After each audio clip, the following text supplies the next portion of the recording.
Hello Internet, welcome back to another episode of The Legend of Zelda Ocarina of Time. In the last episode, we headed to Zora's domain only to find it completely frozen over, so we went through the Icicle Cavern, got the Iron Boots, and learned a song from Sheik that will allow us to enter the Water Temple and hopefully save Zora's domain.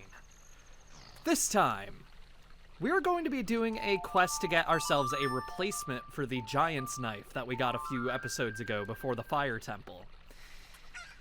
There are a few prerequisites for this. You need to have saved Epona from Lon Lon Ranch and freed King Zora from the Red Ice. That's all. You don't even need to finish the forest or fire temples, technically. You can complete the ice cavern without even the hook shot if you really try. So yeah. Anyway, today, our goal is going to be to do this game's second and more traditional Zelda trade quest. First thing is in Kakariko Village. You may remember we talked to the Cuckoo Lady for the first time as an adult, and she offered us a cuckoo egg. We didn't accept the offer at the time due to past trauma related to cuckoos and Phil. But we'll accept it now. I bred a new type of miniature cuckoo. I call it the pocket cuckoo. I don't get goosebumps from this baby. Cuckoos are very good at getting lazy, late risers out of bed. Haven't you heard of them before? It makes them very happy to crow, cuckoo! Especially when it wakes up a very heavy sleeper. However, my cuckoo is not entirely happy right now. You look like you're good at handling cuckoos. Here, take this egg. After the cuckoo hatches, bring it back to me after a while, and I'll check out its mood. What do you think? Will you try? Yeah, trauma be damned. It's time to move on. You borrowed a pocket egg. A pocket cuckoo will hatch from it overnight. Be sure to give it back when you're done with it. As that said, the egg will hatch after a day, so we're going to have a day pass.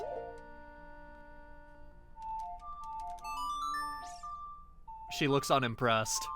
Sorry, I just don't want to wait on the field, lady. Look, a chicken hatched from the egg you were incubating. It's the miracle of life. So yeah, it's not a cuckoo, it's a chicken. Well, it's a pocket cuckoo. Whatever. I'll name it Phil Jr. Phil Jr., as she said, is very happy when it wakes lazy late risers out of bed. And we happen to know of a lazy late riser who is in bed. Talon, wake the f*** up. Your daughter needs you. What in tarnation? Can't a person get a little shut-eye around here? Did you say Malin? Thanks. I'm going back to the ranch then. Yeehaw! Yeah, he's up. She'll still call him depressed, though.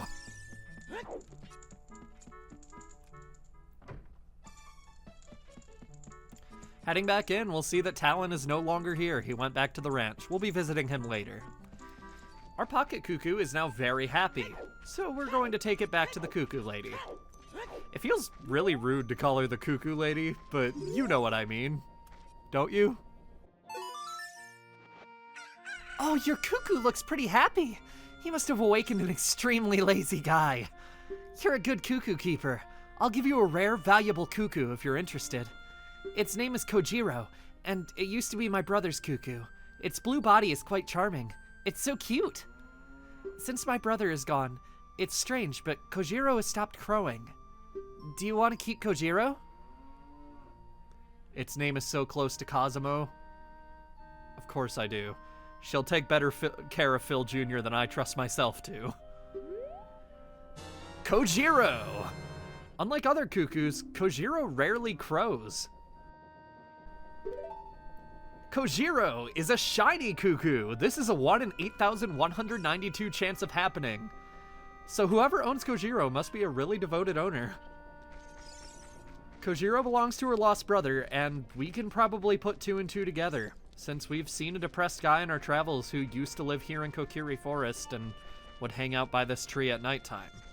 We're going to go find the carpenter's son. When you go to where this guy is, I highly recommend you take Epona. There is obviously a warp song that'll take you there faster, but you're going to want Epona to be right outside the Kokiri Forest as soon as you're done, so yeah. We're going to head into the Lost Woods and then take the first left. As soon as you enter, you'll hear Kojiro crow. That includes the entrance to Kokiri Forest since you're so close, so yeah. Hey, man. Kojiro? Why? Normally only a nice guy like me can tame you. Which means... You must be a nice guy. You must be. Please, Mr. Nice Guy, please. Deliver this stuff to the old hag in the potion shop in Kakariko Village. This will disappear if you take too long, so you gotta hurry. Okay. The odd mushroom. A fresh mushroom like this is sure to spoil quickly. Take it to the Kakariko potion shop quickly. We have 3 minutes to get there. This is why I recommend keeping Epona out there. This magic bean plant will also help you. You'd have to walk all the way through Kokiri Forest otherwise. This time limit is not too strict even without that magic bean plant, but trust me, it's just nice to have it. Epona, let's get to Kakariko Village. Epona? God, she loves getting stuck on stuff. Well, she's just making up for the time that the magic bean plant saved. She's trying to make it more challenging for me, you know? I appreciate it, Epona, even if it's kind of messed up for you to do that given the situation we're in, because he was pretty clearly really desperate and, like, it would be nice of us to actually do as he asked, and there's another reason, but I'll get to it, and, you know, we're almost there. I had to make it daytime to actually get to this potion shop. This is tricky. I mean, it's not tricky. I just came in here at night and thought I was right to do so, but no. It needs to be daytime to get into this potion shop, so yeah. This is the only way back there as an adult as far as I remember. So now that we're back here, we can head over here. And run in here. Hello, Grandma. Never mind. Sorry, Grandma. What a mysterious smell. You must have something. Yes, I do. Will you take it, please? Thank you. That bum. He had to go into the forest. I see. Hey, give it to me now. Okay, you're petting a cat, so that makes me want to trust you. Hello? If you see that fool, give this to him. It is the strongest medicine I have ever produced. However, this potion will not work on a monster. An odd potion. It may be useful for something. Hurry to the Lost Woods. They say that there is no medicine that can cure a fool. I guess that's true. Yeah. So the odd potion is clearly powder on a cloth, so I don't know what they meant by calling it a potion, but it's apparently a potion. Hey! We're going to have to hurry to the Lost Woods with this. This one isn't going to expire at least, so we can actually warp there and I don't need to walk all the way there. This moblin is no longer a threat now that we have the bow. You can get behind him every time if you want to, but why would you? Taking the first left again. He's not here. Fado is, though. But I have this. That guy isn't here anymore. Anybody who comes into the forest will be lost. Everybody will become a Stalfos. Everybody's Stalfos, so he's not here anymore. Only a saw is left. That medicine is made of forest mushrooms. Give it back. Okay. You returned the odd potion and got the poacher's saw. The young punk guy must have left this behind. Are you going to be too? Fado, why are you so creepy now? She's even laughing about it. Yeah, so the guy who is here likely became a Stalfos. That's what happens to Hylians who get lost within the Lost Woods. Lord knows how he got lost after taking a single left, but still. It's also somewhat implied that he was sick, so it could just mean that when you die, you turn into a Stalfos if you're in the Lost Woods. Yeah. So, it's implied that he was sick and he died here looking for a mushroom in hopes of getting the witch in the potion shop to make him medicine. He even always looked sickly, and he was clearly on bad terms with his father, who likely hated him just because he wasn't physically well enough to work. This is obviously a fan theory, but it's one I definitely subscribe to because you just don't hate the world as much as he seemed to without reason. Anytime you want to see him, you can go back to your childhood and see him depressed under the tree in Kakariko Village, but there's nothing we can actually do to help him in the end. Hopefully, having Kojiro with him at least brought him some comfort, and hopefully Kojiro is still alive. The saw is the first thing where, like, it may not seem obvious at all what to do with it. However, we have to keep in mind that his father was the foreman in Kakariko Village as a child, and his sister is the Cuckoo Lady. So we just need to find the foreman now. Our next stop is Gerudo Valley. We want to come here with Epona.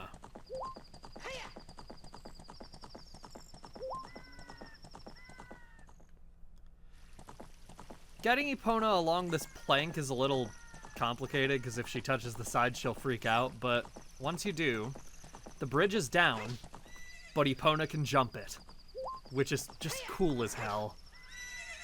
We're not going to go further in right now, but we are going to speak to this guy. We have something for him, but first, what are you doing here? I mean, I assume you're fixing the bridge, but... I am a master craftsman. Those Gerudo thieves. They broke the bridge. I want to fix it, but all of my workers are gone. They said working as carpenters isn't cool, and they went to the Gerudo's fortress to become thieves. Hey, you! If you're going to the fortress, would you mind finding out what my workers are doing over there? Maybe another time. We'll keep that in mind, but first, I think this is yours. Hey, that saw! It's mine! But I thought I left that saw with my old lady. Oh well. My Bigoron tool broke, so I was going to Goron City to get it repaired. Your coming here is great timing. Will you give me my saw? Yeah. Good kid. Thanks. I'm sorry that I can't give you something as good in return, but take this anyway. You traded the poacher's saw for a broken Goron sword. Visit Bigoron to get it repaired. Yeah. So, we have two objectives from him. We're not going to the fortress quite yet. That's a bit later game than what we're really covering right now, but we know who Bigoron is, and our job now is to take this broken sword to him. So let's do that. This is the end of this particular family's involvement in this subplot. It's a side quest. But I did just want to bring it up because this quest is very obviously about this family. Obviously, it's, like, diverting to being about something entirely different by this point, but it's just a small story about how, like, that dad, whether he knew it or not, abused his kid, and his kid ran away to seemingly try to cure himself to seek his dad's approval, potentially. His sister and mother both knew where he was going, and clearly his mother supported him, giving him his father's saw to do what he needed with it. And his sister didn't hate him either. His sister probably loved him, judging by the fact she was taking care of Kojiro in his Stead when he was gone. It's really sad. Like, the son dies, the father gets to live and never actually knows what happens because Link is a silent protagonist. He doesn't tell him. I don't know. That's the kind of that gets me to cry, so... The only reason I'm not is because I wrote down to talk about it and, like, all these points in my notes, but... Yeah. It does make me sad. I'm curious if the people in Kakariko Village have different dialogue after this, so I'm going to talk to the potion shop lady and then the cuckoo lady. Ultimate potion. How about 100 rupees? She is just straight to business instead. She will sell blue potions. These recover life energy and magic power, making them pretty much on par with fairies, but, you know, they don't bring you back to life from the dead. Anyway. My brother must have been very lonely. Oh no.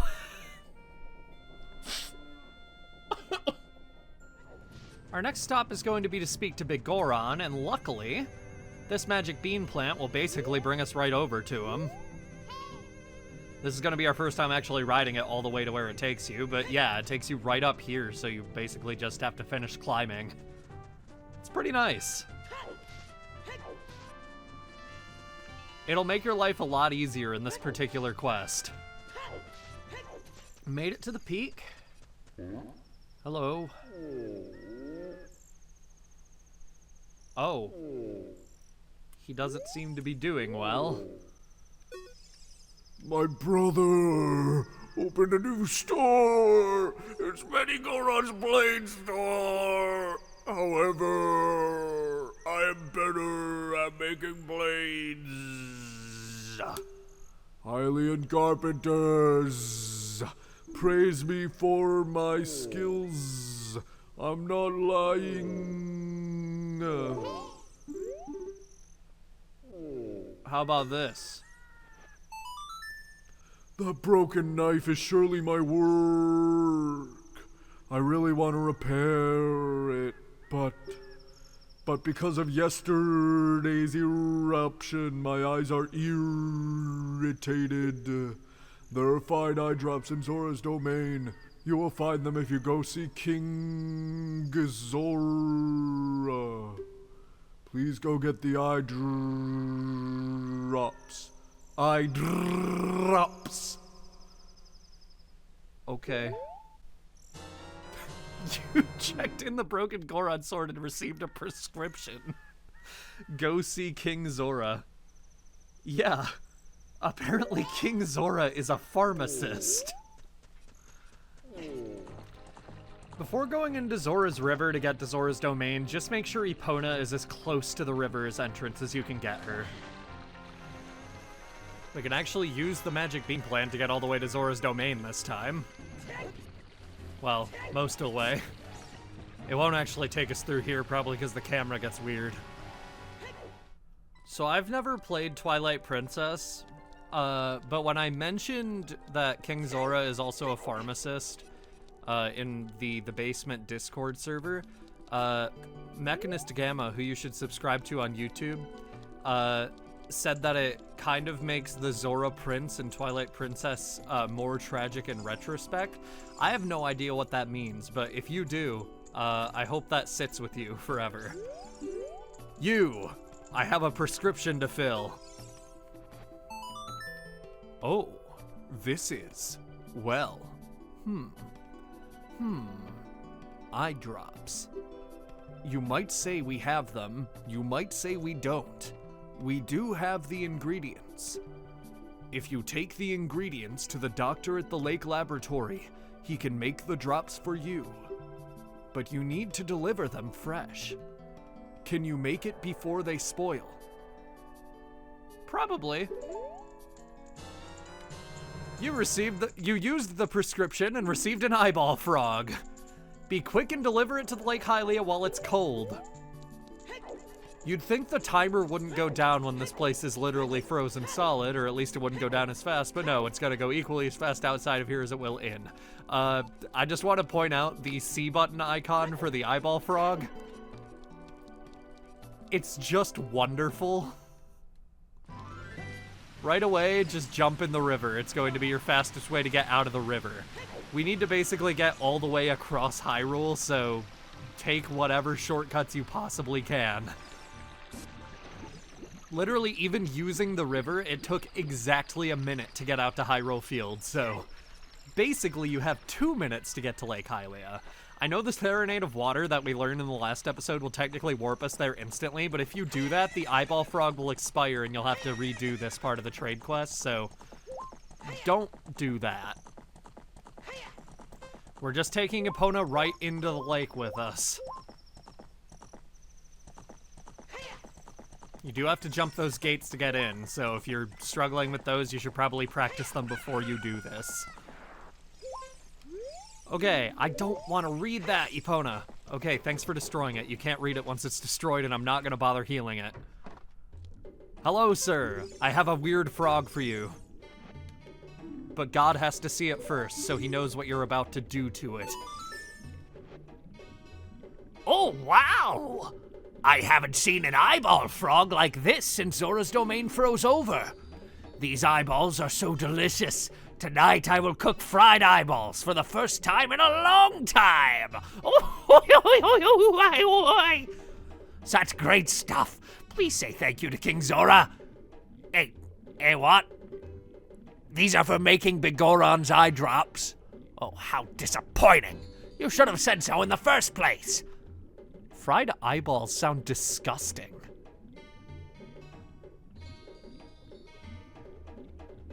Here it is. This medicine doesn't have any preservatives in it, so it won't last long at this temperature. Run as fast as you can to Death Mountain. You're young. You can do it. The world's finest eye drops. Hurry, take them to Bigoron before they go bad. Once again, we can't warp to the Fire Temple or anything, so we actually need to get to Death Mountain and climb to its peak from Lake Hylia in 4 minutes. This is easily the hardest part of this quest, so if you can do this first try, you'll have no problems with this. Now, if Epona freaks out at even the slightest change in the ground level, there will be a problem. She can jump over a fallen bridge that will result in certain death if she misses, but God forbid there be a slight change in elevation. At least made it to Kakariko Village with about 2.5 minutes to spare. That should be enough. Hopefully. I guess we'll see. I know rolling isn't the fastest way to get here, but I'm going to be rolling because backwards walking just feels stupid. On Death Mountain Trail, it is technically faster to take the magic bean plant, but in my test playthrough, I didn't plant that magic bean, and honestly, I just kind of want to test myself to do this without it. So, yeah, I'm going to be climbing the entire mountain within a 1.5-minute span. Let's do it. Surely that won't be difficult. Gonna walk backwards across this clearing so I know I have enough time. Once we get over here, I need to kill these Skullwalchel as quickly as possible. I should have enough time here. If that Tektite can kill me. Die. Okay, we have 45 seconds to climb up. I can do it. Viewers, send me your energy.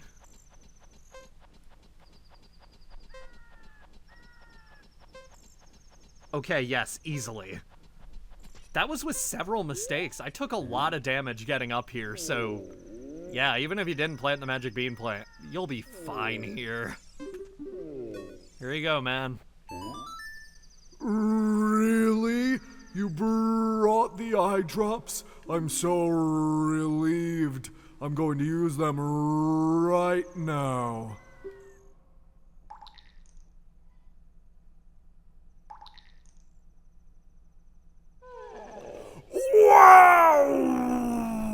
Wow! This is stimulating. It's working great.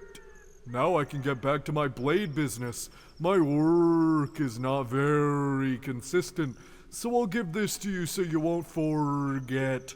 After a few days, please return. Wait. Just wait patiently. The Bigoron sword. You got a claim check for it. You can't wait for the sword to be completed. Sure can't. Which is why we're gonna play the Sun Song like 6 times. Have I waited long enough yet, sir? That sword is my finest work. You handed in the claim check and got the Bigoron sword. This blade was forged by a master smith and won't break. The Bigoron sword is identical to the giant's knife, except it won't break, meaning we now have a two-handed weapon we can use as much as we like, and I never have to equip a shield again. Just kidding, I will equip a shield again eventually, but we're gonna use the Bigoron sword for now because I absolutely adore the way two-handed weapons work in this game. They are absolutely overpowered, but they're so fun, and Link looks so cool using them. Yeah, I will take this any day over the Master Sword, personally. So yeah, we just have a giant's knife we can use infinitely now. The Bigoron sword is a little bit interesting because this thing has a different design in Ocarina of Time 3D, which features the Goron insignia on the guard. I can't remember exactly what the guard is called, which is making me ashamed because I think swords are super cool. But yeah, the guard has the Goron insignia on it. And on top of that, the giant's knife also got a unique design where it's almost identical, except the pommel and grip are colored differently from the Bigoron sword. In Ocarina of Time, there is no pommel, and the grip looks identical to the Master Swords, just so it doesn't look weird when you put it in here.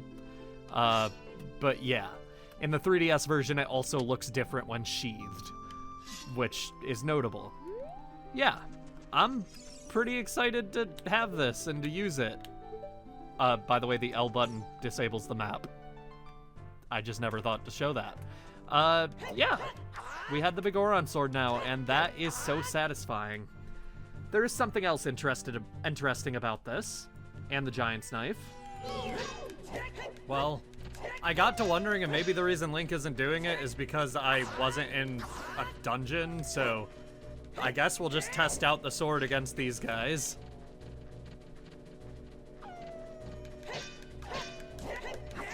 There we go. Yeah, that, like, attack where he just drives forward with the sword, that's really what you're going to be relying on to do damage and break past enemy defenses. But, of course, these Wolfos are kind of a bad example. But yeah, it is twice as powerful as the Master Sword still, so that's cool. Well, Link doesn't seem to be doing it for some reason. I know I have it re-enabled, but whatever. Yeah, there's a seemingly finished but unused idle animation for when you stand still while holding a two-handed sword. I have re-enabled it within Ship of Harkinian settings, but Link doesn't seem to want to do it, so yeah. I only re-enabled it because it's cool as hell. Yeah. Anyway, I think a better example than the Wolfos at how efficient this sword is just how fast it takes out re-deads. That was 2 hits. Yeah. It's a damn good sword. Like, if you're struggling with the game at all, this should be your option, honestly. Not being able to use a shield at the same time is a little bit rough, but it just melts enemies like nothing, and yeah. It's definitely worth using if you're having any trouble with the game, at least with the combat whatsoever. Because it's easy to get to. Like, I've only been recording for like an hour. It probably took about 35 minutes, 40 minutes total to complete that quest.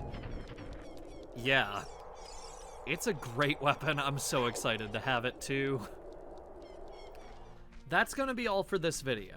Now that we're actually fully equipped, next time on The Legend of Zelda Ocarina of Time, we are going to be heading to the Water Temple and hopefully helping the Zoras out. See you guys then.